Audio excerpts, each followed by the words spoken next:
प्रिय बच्चों, आज हिंदी विषय में हम व्याकरण भाग से नया उपविषय पढ़ रहे हैं, वर्तनी।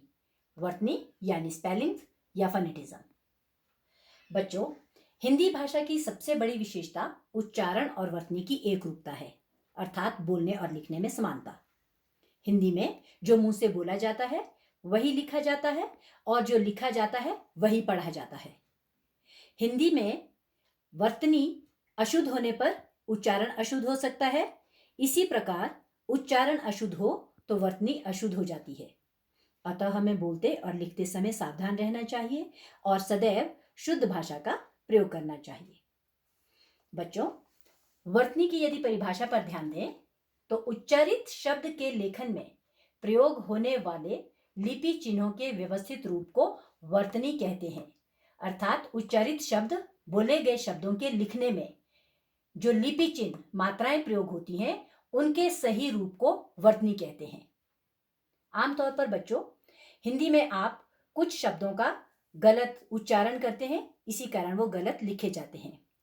आइए ऐसे कुछ शब्दों की आपको जानकारी दें।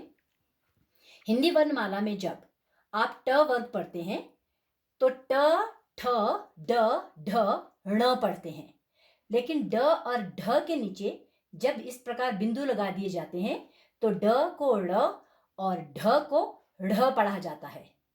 इनका प्रयोग कब और कैसे किया जाता है, आइए सीखें। ड़ और ढ का प्रयोग हमेशा शब्द के मध्य या अंत में होता है।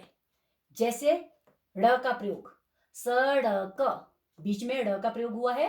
कड़ी, पेड़, ड़ का प्रयोग अंत में हुआ है। इसी प्रकार से ढ, पढ़ाई या चढ़, बीच में और अंत में ढ आया है, अर्थात इन दोनों वर्णों से कभी भी कोई शब्द शुरू नहीं होता। इसी प्रकार ड और ढ का प्रयोग हमेशा शब्द के आरंभ में, मध्य में या अंत में होता है, अर्थात कोई भी शब्द इससे शुरू भी हो सकता है, बीच में भी इसका प्रयोग हो सकता है और अंत में भी। इसी प्रकार से ढ, ढक्कन, निढाल, गड्ढा, आरंभ में, मध्य में और अंत में ढ का प्रयोग हुआ है। बच्चों, वाक्य में भी आप कई बार अशुद्धियां करते हैं। जैसे इसलिए और इसीलिए दो शब्द हैं।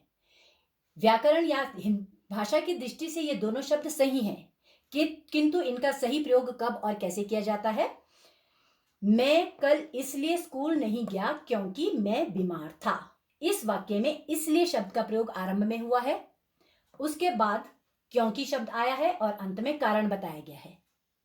लेकिन जब आप इसीलिए शब्द का प्रयोग करेंगे तो सबसे पहले आप यह कारण लिखते हैं, क्योंकि शब्द का प्रयोग नहीं किया जाता और बाद में इसीलिए शब्द का प्रयोग किया जाता है। जैसे कल मैं बीमार था इसीलिए स्कूल नहीं गया। इसीलिए का मतलब है इस ही लिए, इस कारण के लिए, तो पहले कारण, आखिर में इसीलिए।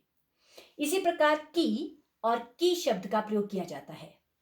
की शब्द का प्रयोग संबंध बताने के लिए किया जाता है। जैसे यह मेरे भाई की दुकान है, यहां की शब्द दुकान और भाई का संबंध बता रहा है।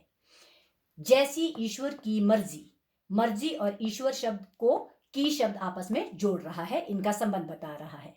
इसी प्रकार से की, जब छोटी ई की मात्रा लगाते हैं तो वो किसी व्याख्या के लिए या कोई कारण देने के लिए प्रयोग किया जाता है। जैसे राम ने कहा कि, क्या कहा, वह जल्दी आ जाएगा। या कौवे ने सोचा कि, क्या सोचा, हंस दंपति तेजी से नहीं उड़ पाते। इस प्रकार इन शब्दों के सही प्रयोग से ही सही वाक्य बनता है। बाकी का कार्य असाइनमेंट में। धन्यवाद।